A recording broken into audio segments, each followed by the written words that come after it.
절에 가면 절을 상징하는 표시가 있듯이 교회에 오면 교회를 상징하는 표시가 있는데, 교회에 상징하는 표시는 십자가죠. 교회 예배당 건물 꼭대기에 십자가가 세워져 있고, 또 예배당 안에 들어와도 십자가가 있죠. 또 이집트에 가면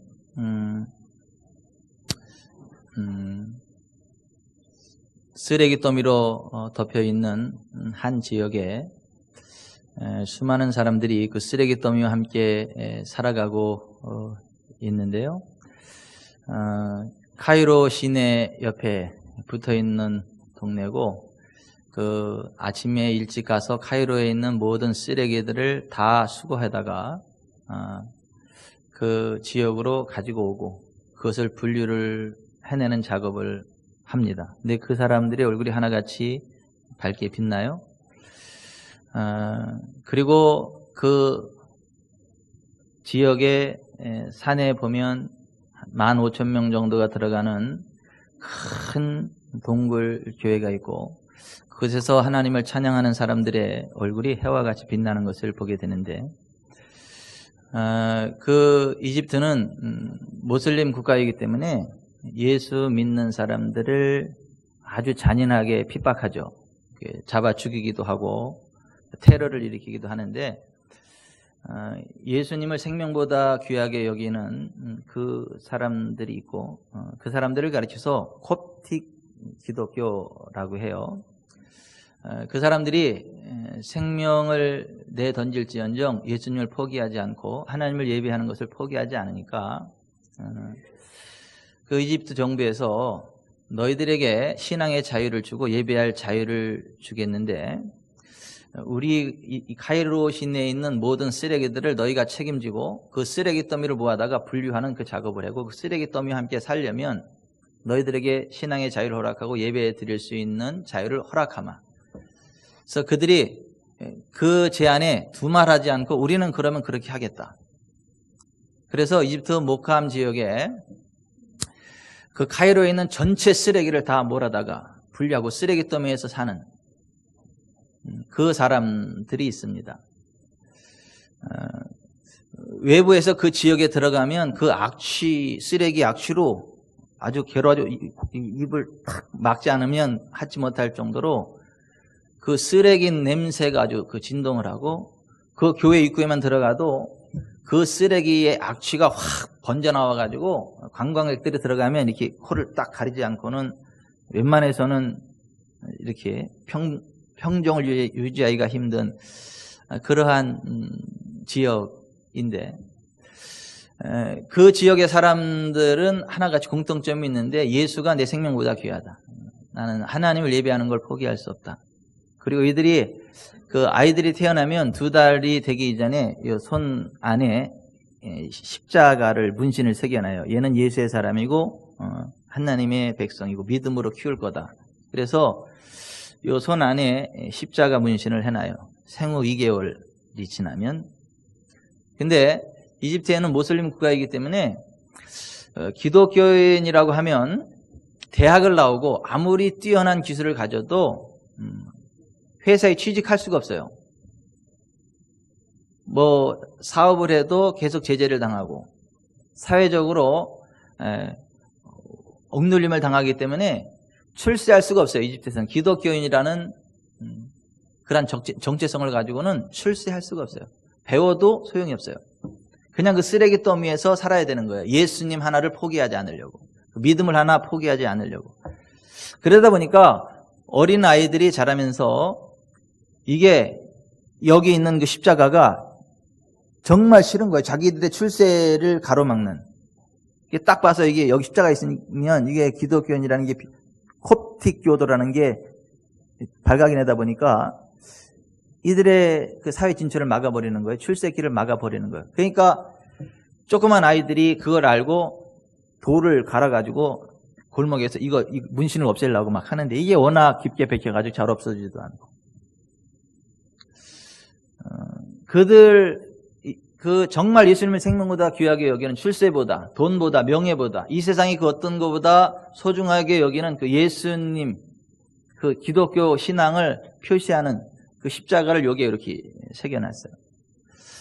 전 세계 어디를 가나 그 기독교의 상징이 십자가죠. 근데 원래 십자가가 어떤 것이었냐 하면, 지금으로부터 약 2000년 전 로마가 전 세계를 지배할 때 인간으로서 가장 극악무도한 죄를 지었다.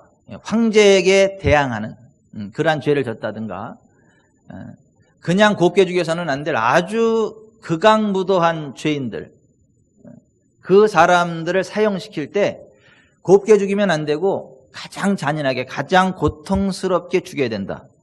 그래서 사형수들을 가장 고통스럽게 죽이는 사형 틀이 십자가였어요.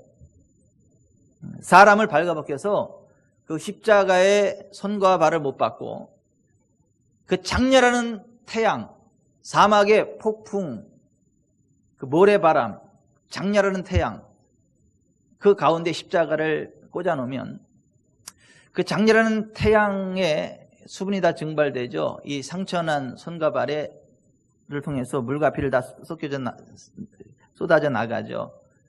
그리고 그 체중이 그 양손에 양발에 못에 실리기 때문에 근육이 경련을 일으키고 숨도 제대로 쉴 수 없는 그러한 경련들이 일어납니다. 그리고 그 위로는 죽기만을 기다려 죽으면 내려와서 눈을 쪼아먹고 살을 찢어 먹으려고 하는 그 독수리가 슉 돕니다. 슉 돌아요. 그 멸시와 그 육체의 고통과 그 긴장, 그 사람을 가장 잔혹하게 죽이는 사형 틀이 십자가예요. 그때 당시. 근데 그 십자가에 누가 죽었느냐 하면 하나님의 독생자 예수 그리스도께서 죽으셨어요. 그러니까 예수께서 도대체 어떠한 극악무도한 죄를 지었길래 그 십자가를 지셔야만 했나? 예수 그리스도는 의로우신 분입니다. 흠과 티가 없으신 분이세요. 사람은 사람이로되 죄가 없으신 완전 무결하신 사람이 있습니다. 그분은 하나님이시고 이 땅에 죄 없는 사람으로 오셔서 우리들의 모든 죄의 문제를 해결하셔야만 했기에 죄 없는 사람으로 오시기 위하여 결혼하지 아니한 동정녀 마리아의 몸에 성령으로 잉태되어 오셔야만 했죠. 사람은 사람이로되 죄 없는 사람으로 오셔야 했기에 동정녀 마리아의 몸에 성령으로 잉태되어 오시는 건데, 그 마리아와 정혼한 정혼남이 요셉이었어요. 근데 요셉이 그 마리아와 정혼했는데 어느 날 보니까 배가 불러오는 거예요. 그 자기 아이는 아닌데 정혼한 여자가 배가 불러오니 얼마나 당황이 되겠어요. 그래서 이거 그냥 가만히 끊어야 되겠다, 결혼 안 해야 되겠다 하고 이 일을 가만히 생각할 때 하나님의 천사가 그 요셉의 꿈에 나타나서 이렇게 고지했죠. 다윗의 자손 요셉아, 내 안에 마리아 데려오기를 무수하지 말라. 그에게 잉태된 자는 성령으로 된 것이라. 아들을 낳으리니 이름을 예수라 하라. 이는 그가 자기 백성을 그들의 죄에서 구원할 자이심이라 했습니다. 하나님의 백성들을 죄로부터 구원하기 위해 이 땅에 오신 분이 예수 그리스도예요. 그분이 의로운 사람, 의로우신 인자로 오셔서 그 십자가를 치셨던 겁니다. 그래서 로마서 4장 25절은 예수는 우리 범죄함을 위하여 내어 줌이 되고 또한 우리를 의롭다 하시기 위하여 살아나셨느니라, 그렇게 말씀하고 있습니다. 이사야서 53장 4절에 그가 찔림은 우리의 허물 때문이요 그가 상함은 우리의 죄악 때문이라. 그가 징계를 받음으로 우리가 평화를 누리고 그가 채찍에 맞음으로 우리가 나음을 받았도다. 우리는 다 양 같아서 그릇 행하여 각기 제 길로 갔거늘 여호와께서는 우리 모두의 죄악을 그에게 담당시키셨도다. 이렇게 말씀하고 있어요. 예수님은 흠없는 완전 무결한 사람, 인자로 오셨지만 우리를 죄로부터 구원해내시기 위하여 우리의 죄를 친히 그 몸에 담당하시고 십자가를 치셨다는 거예요. 그리고 3일 만에 부활하셔서 예수 그리스도께서 우리들의 죄를 담당하셨기 때문에 모든 죄값이 지불되었고 예수 그리스도 안에서 우리가 의롭담을 힘입고 하나님께로 나아갈 수 있는 길을 열어놓으셨다는 거예요. 그래서 예수님은 하나님께로 나가는 길이 되시고 진리가 되시고 생명이 되신다라고 하는 것입니다. 그 예수님이 우리의 죄의 문제를 해결하시려고 기꺼이 지셔야만 했던 그 잔혹한 사형틀이 십자가예요.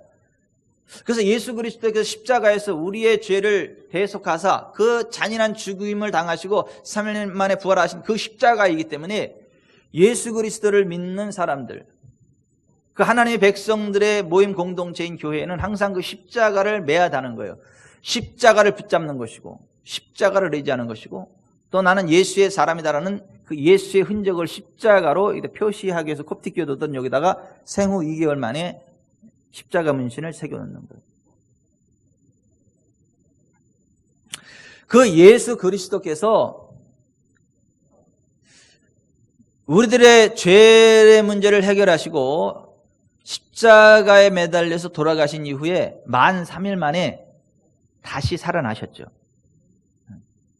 왜냐하면 예수님은 죄가 없으신 분이시기 때문에 죽음이 그를 끝까지 붙잡아 놓을 수가 없었던 거예요. 그분은 의로우신 분이고 우리들의 죄를 대속하셨기 때문에 우리들의 죄에 대한 대가로 죄의 삭신 사망의 저주를 맛보셔야만 했지만 그분 자체는 죄가 없으신 의로우신 하나님의 독생자, 의로우신 인자이시기 때문에 하나님이 그를 죽은 자 가운데 다시 일으켜 세우신 것이고 사망이 그를 묶어둘 수가 없었던 거예요. 그는 의로우신 분이시기 때문에. 여러분, 예수 그리스도 안에서 죄의 문제가 해결되는 걸 믿으시기 바랍니다. 예수님은 우리를 죄로부터 구원해내시는 분임을 믿으시기를 바랍니다. 그 예수 그리스도께서 죽은 자 가운데 3일 만에 다시 살아나셔서 그의 제자들에게 나타나셨고 그 제자들에게 하신 말씀이 오늘 우리가 읽은 말씀이에요. 너희는 온 천하에 다니며 만민에게 복음을 전파하라. 믿고 침례를 받는 사람은 구원을 얻을 것이요 믿지 않는 사람은 정죄를 받으리라. 믿는 자들에게는 이런 표적이 따르리니 곧 그들이 내 이름으로 귀신을 쫓아내며 새 방언을 말하며 뱀을 집어올리며 무슨 독을 마실지라도 해를 받지 아니하며 병든 사람에게 손을 얹은즉 나으리라. 온 천하에 다니며 만민에게 복음을 전파하라는 것이고 그 복음이 전파되어질 때에 예수 그리스도의 이름으로 귀신이 쫓겨나가는 역사가 나타나고 영적으로 악한 영들이 활개치는 그 상황 가운데 악한 영들을 분별해내는 권세가 나가게 되고 병든 사람에게 예수의 이름으로 손을 얹으면 치유되는 역사가 기적이 나타난다라고 말씀을 하셨던 거예요. 언제요? 복음을 전파할 때에 예수 이름으로. 그러면 여러분 복음이 뭡니까? 도대체 뭐가 복음이죠? 뭐를 복음이라고 하죠? 복음이란 죄인된 우리를 위하여 의로우신 예수님께서 대신 죽어주셨기에 우리가 죄악을 회개하고 예수님을 구주와 주님으로 영접하면 그 죄로부터 우리가 구원을 받게 되는 거예요. 죄로부터 우리가 구원받을 수 있는 길이 열렸는데 그분이 예수 그리스도다. 이게 복음이라는 거예요. 우리가 예수 그리스도 안에서 죄로부터 구원함을 얻게 되면 죄의 대가인 여러 가지 저주로부터 자유케 되는 복을 누리게 됩니다. 여러분,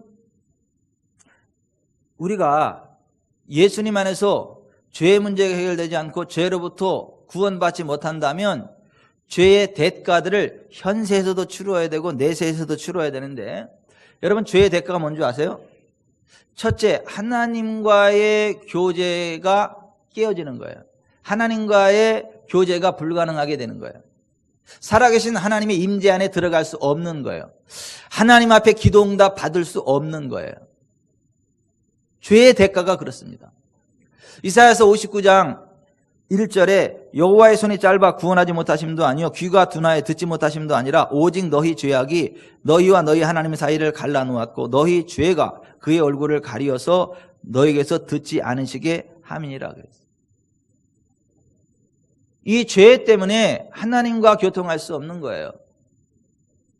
이 죄 때문에 하나님을 볼 수 없는 거예요. 하나님은 살아계시고 하나님은 볼 수 있거든요. 근데 어떤 사람이 하나님을 볼 수 있냐 하면 마음이 정결한 자가, 복이 있나니 저희가 하나님을 볼 것이다.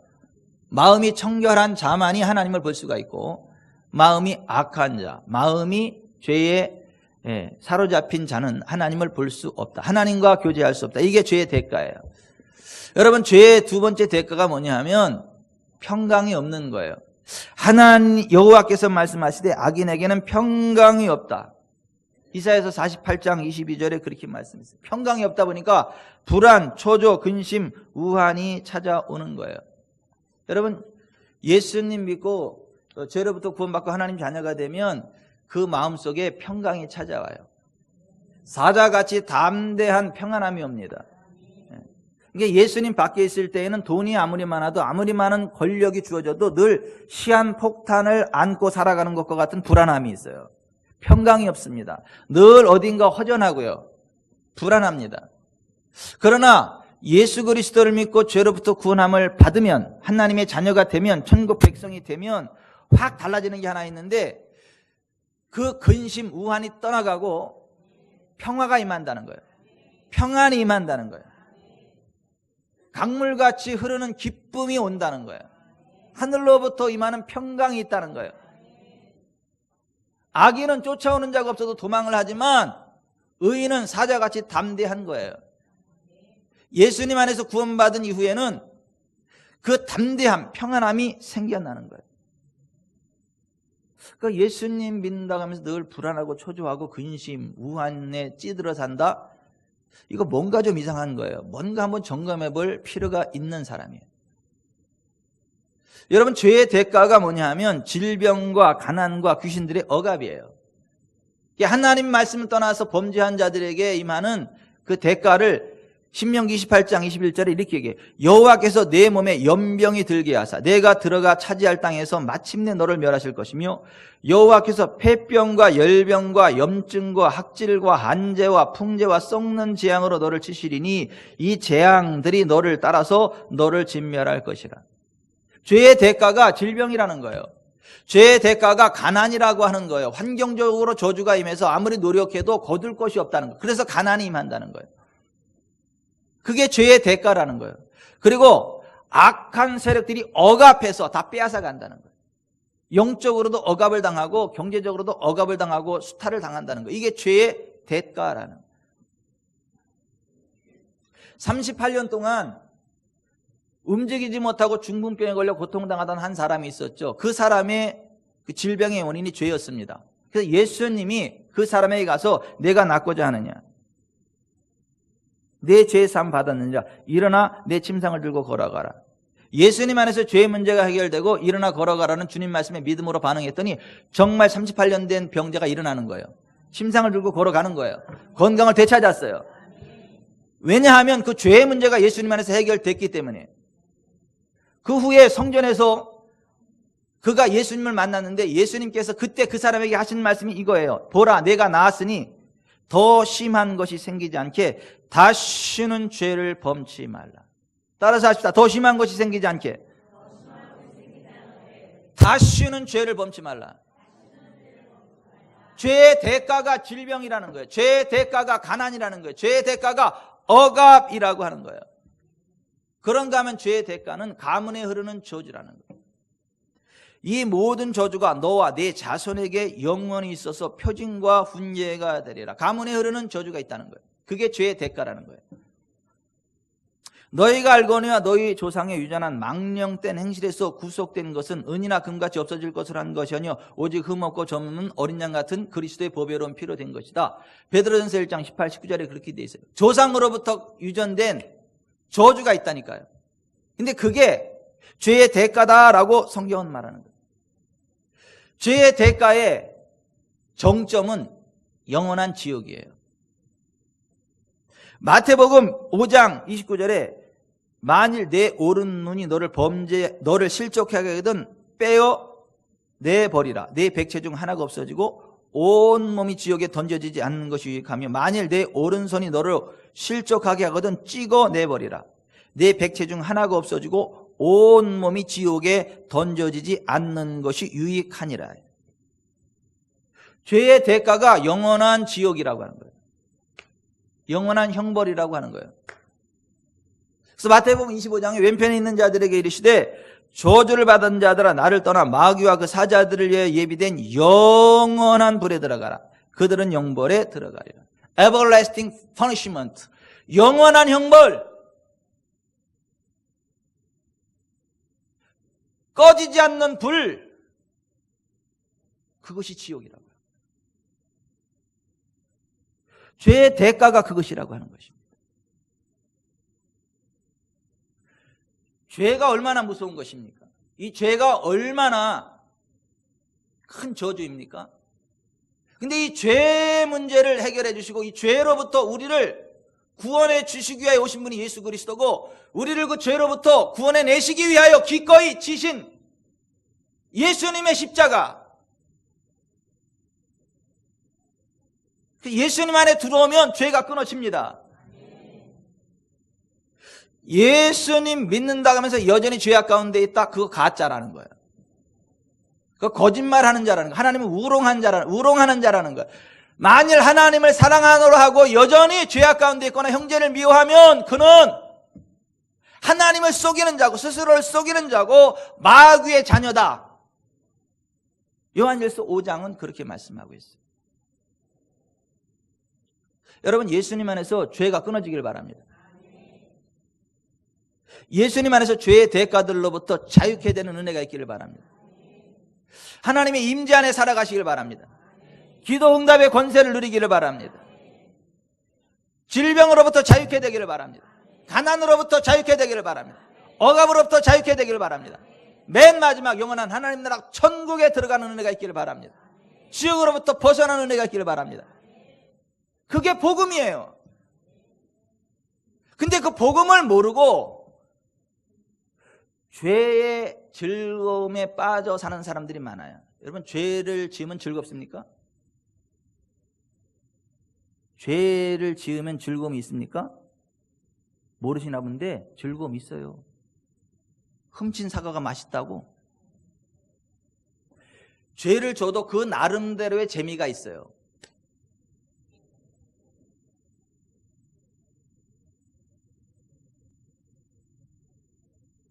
하지만 그 이상의 대가를 치러야 돼요.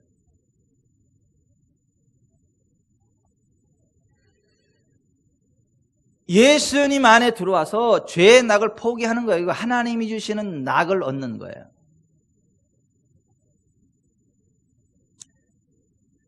여러분 예수님 안에 들어오면 죄로부터 자유케 됩니다. 죄의 모든 대가들로부터 자유케 됩니다. 그래서 영혼이 잘 되고 범사가 잘 되고 강건케 됩니다. 그래서 질병이 떠나가고 건강이 옵니다. 가난이 떠나가고 삶이 부욕케 됩니다. 근심이 떠나가고 하나님의 평강이 옵니다. 귀신이 떠나가고 하늘의 영광과 권능이 임합니다. 기도할 때 응답이 임합니다. 그리고 인생 졸업할 때 영원한 하나님 나라 천국에 들어가게 됩니다. 이게 복음이에요. 이 복음을 몰라서 그 잘난 죄의 낙에 빠져서 그 잘난 7, 80평생 인생을 살다가 영원한 지옥의 형벌에 떨어지는 사람들이 우리 주변에 얼마나 많습니까? 그 사람들에게 이 복음을 전파해야 한다는 거예요. 그 잘난 죄악의 낙을 즐기다가 지옥에 떨어지는 인생이 아니라 하나님의 은혜 안에서 하나님의 임재 안에서 하나님의 평강과 하나님이 주시는 건강과 하나님이 주시는 부흥과 하나님이 주시는 자유와 영원한 하늘나라 천국에 들어갈 수 있는 복된 길이 있다는 것을 알려줘야 된다는 거예요. 예수님 안에서 그러한 은혜를 누리면서 그러한 은혜를 옆 사람에게 전달해 주지 않으면 나쁜 놈, 나쁜 년,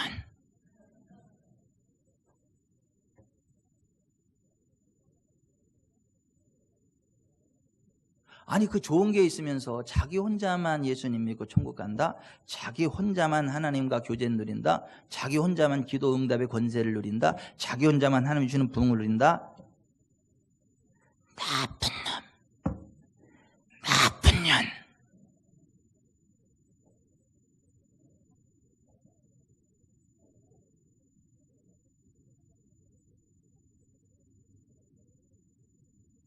2년자가 해년자예요.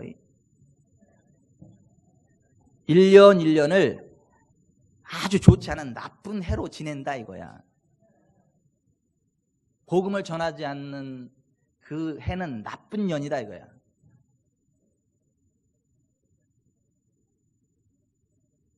여러분은 나쁜 년을 얼마나 많이 살아오셨어요? 여러분은 좋은 년을 살았어요? 나쁜 년을 살았어요? 올해는 좋은 년입니까? 나쁜 년입니까?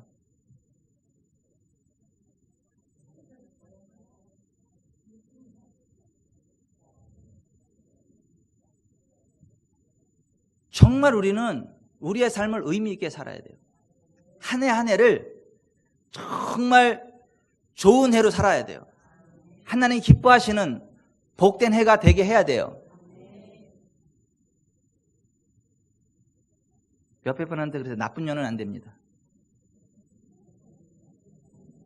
나쁜 년은 안 됩니다. 한마디에 좋은 년 됩시다. 여러분 올해가 정말 여러분에게 좋은 년이 되기를 바랍니다.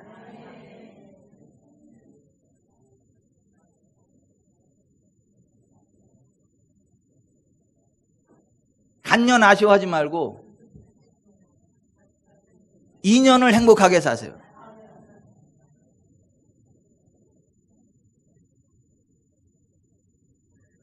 정말 우리가 한 해 한 해를 살아가면서 복음을 증거하지 않으면 우리는 정말 나쁜 년을 살아가고 있는 거예요.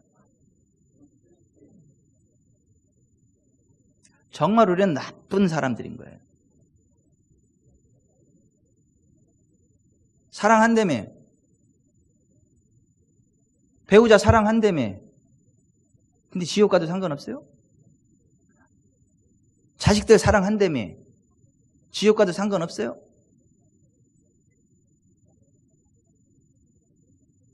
뭐 가문을 일으켜 세워야 된다며, 근데 가문이 다 지옥 가도 상관없어요?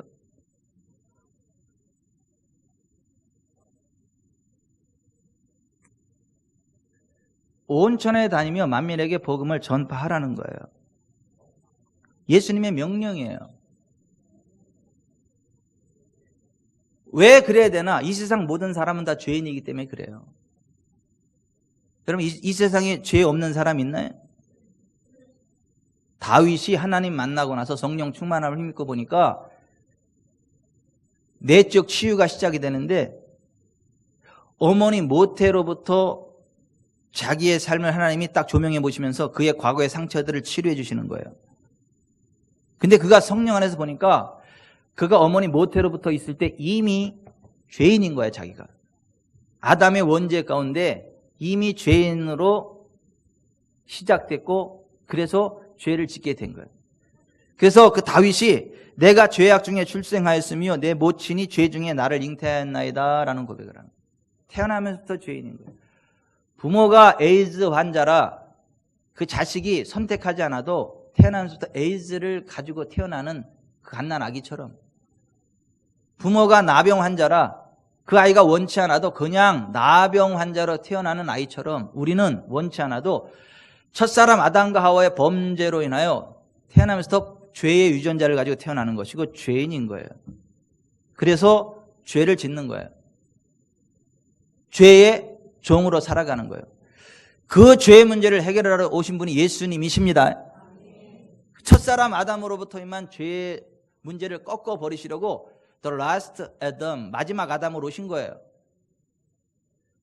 첫사람 아담으로부터 모든 죄를 다 끊어버리는 마지막 아담이 되셨고 이제 예수님에서 죄와 상관없는 하나님의 백성, The second man, 두 번째 인류, 신인류, 둘째 사람으로 오신 거예요. 고린도전서 15장엔 예수 그리스도를 마지막 아담이요 둘째 사람이다 이렇게 표현하는 거예요.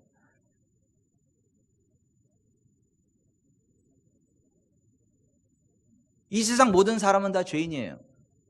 그리고 죄 지은 사람은 하나님의 영광에 이를 수 없어요. 의인은 없나니 하나도 없습니다. 그래서 우리는 복음을 전해야 되는 것입니다. 여러분 복음을 전합시다. 예. 이 세상 모든 사람은 다 죄인입니다.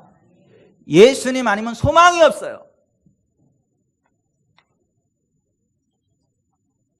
인생 짧아요. 여러분 인생이요 7, 80이요. 좀 더 살면 100살, 조금 더 덜 살면 120살 살 수 있어요. 그래도 그거 금방이에요. 성경은 우리 인생이 배틀의 북과 같이 빠르다래. 배틀의 북 아시죠? 와슈 가슈 와슈 가슈 와슈 가슈. 이게 인생이라는 거예요. 이게 왔나 하면 가는 게 인생이라는 거예요. 이게 별거 없다는 거예요. 이게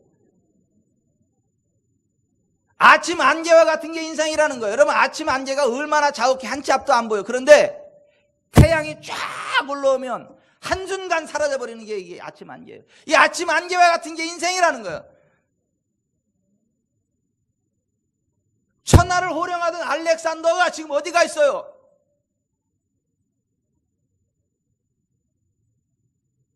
날아가는 참새에도 떨어뜨리다던 박정희 대통령 지금 어디가 있어요? 쪽발이들을 혼내던 이순신 장군 어디가 있어요 지금?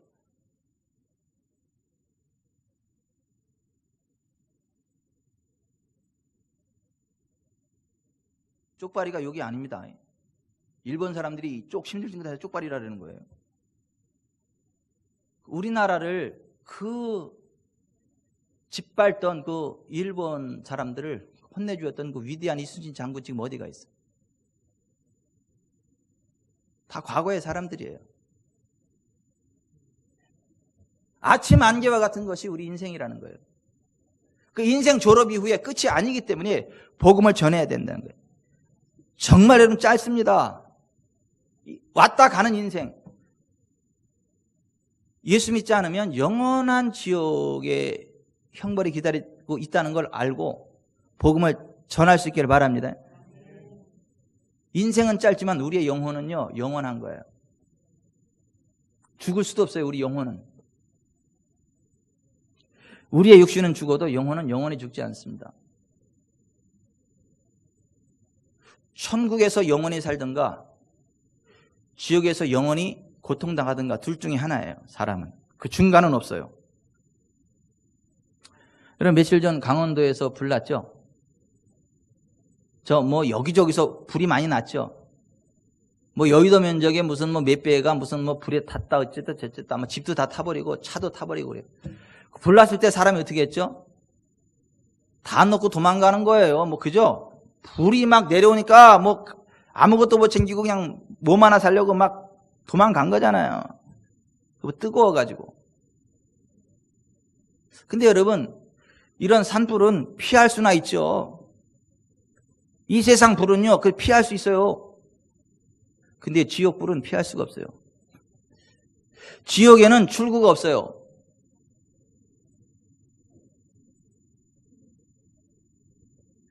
이 짧은 인생 이후에 영원한 세계가 있는데 예수님 밖에 있는 사람들은 자기 죄 때문에 영원한 지옥의 형벌을 받아야 된다는 거예요. 예수님 안에 들어온 사람은 예수님 때문에 죄로부터 자유케 되기 때문에 영원한 천국 하나님 나라에 들어가게 된다는 거예요. 그러므로 복음을 전파하라는 거예요. 그 예수님 말고 또 구원의 길이 있나? 없다는 거예요. 예수님께서 하나님 나라 천국에 대해서 말씀을 하시면서 이렇게 말씀하셨어요. 내가 곧 길이요 진리요 생명이니 나로 말미암지 않고는 아버지께로 올 자가 없다는 거예요. 예수님만이 유일한 길, 진리, 생명이라는 거예요. 기독교, 불교, 천주교, 유교, 이슬람교 등등 모든 종교가 평화롭게 지내자. 우리 함께 기도하자. 우리 함께 기도해. 여러분 그게 가능한 일입니까? 그게 가능한 일입니까? 어떻게 성령과 귀신이 어떻게 하나가 될 수가 있겠어요? 예수님과 사탄이 어떻게 하나가 될 수 있냐고요? 여러분 예수님 외에 구원의 길 없습니다. 예수님 외에 구원의 길 없어요. 그 예수 이름이 죄를 끊어내는 거예요. 죄의 결과인 저주를 끊어내는 거예요. 그래서 나면서부터 걷지 못하는 한 남자를 향해서 베드로가 은과 금은 내게 없지만 내게 있는 것을 내게 주노니 곧 나사렛 예수 그리스도의 이름으로 일어나 걸으라고 그의 오른손을 잡아 일으키니 그가 발과 발목에 힘을 얻고 걷기도 하고 뛰기도 하며 하나님을 찬미했죠. 사람들이 깜짝 놀랐죠. 베드로와 요한을 봐면서 이야 대단하다. 그랬더니 베드로와 요한이 그랬잖아요. 왜 우리 자신의 경건으로 이 사람을 낫게 한 것처럼 우리를 쳐다보느냐? 그가 믿은 바 예수 그 이름이 그를 낫게 했다 이거예요. 그러면서 다른 이로서는 구원을 받을 수 없나니 천하 사람 중에 구원을 받을 만한 다른 이름을 우리에게 주신 일이 없음이니라. 여러분 예수님만이 유일한 구원의 길이 되십니다. 그래서 복음을 전파하라는 거예요. 온천에 다니면 이 복음을 믿고 예수 이름을 외칠 때 우리의 삶이 거룩해진다는 거예요. 우리의 삶이 부흥한다는 거예요. 우리의 삶 가운데 치유가 일어난다는 거예요. 우리의 삶 가운데 하나님의 임재가 있다는 거예요. 우리가 기도 응답의 권세를 누린다는 거예요.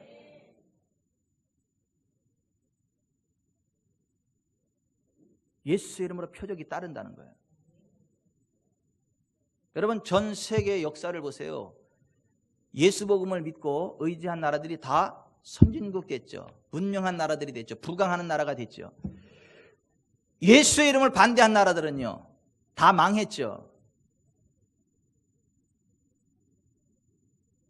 여러분 복음이 받아들여지고 예수의 이름을 부르는 곳에 구원의 역사가 나타납니다. 회복의 역사가 나타납니다. 부흥의 역사가 나타납니다. 아멘. 저는 여러분이 복음을 믿기를 바라요. 복음을 아는 자가 아니라 믿는 자들이 되기를 바라요. 예수 이름을 부르기 바랍니다. 예수 이름으로 선포하기를 바랍니다. 예수 이름으로 손을 얹기를 바랍니다. 그래서 정말 여러분의 삶이 회복되기를 바라요. 하나님의 임재 안에 거하기를 바랍니다. 기도 응답의 권세 안에 거하기를 바랍니다. 귀신을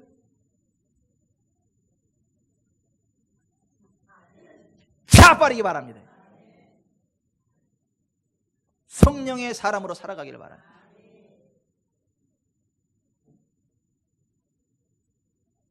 주변에 힘들고 연약한 사람들을 치료해주는 자들이 되기를 바랍니다. 오늘 말씀 그대로 예수님 믿고 침례받으면 구원을 받아요. 그리고 그 사람들이 나가서 예수 이름으로 귀인을 쫓아내요. 새 방언을 말하게 되고 뱀을 집어올리며 무슨 독을 마실지라도 해를 받자 영적으로 정확히 분별한다는 거예요. 그리고 병든 사람에게 손을 넣은즉 낫게 된다는 거예요. 오늘 저와 여러분의 삶이 그렇게 되길 바랍니다. 우리 교회가 그렇게 되길 바랍니다.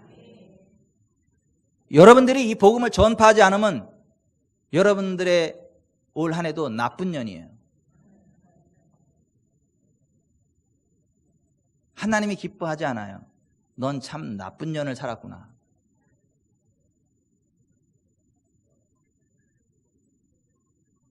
(4월 21일은) 부활주일이고 한영원 사랑 예배입니다. 우리가 입 다물면 그 사람 지옥 가고 우리가 입을 열면 그 사람 천국 갈 기회가 주어집니다. 따라서 하십시다. 우리가 입 다물면 그 사람 지옥 가고 우리가 입을 열면 그 사람 천국 갈 길이 열린다. 아멘. 정말 입을 열어서 복음을 4월 21일 날 영혼 구원을 위해서 최선을 다할 수 있기를 바랍니다. 기도하고 전도하고 축복하고 세워주는 은혜가 있기를 바랍니다. 난 걱정이야. 4월 21일 날 두 사람씩만 데려오면 자리가 좁을 것 같아가지고.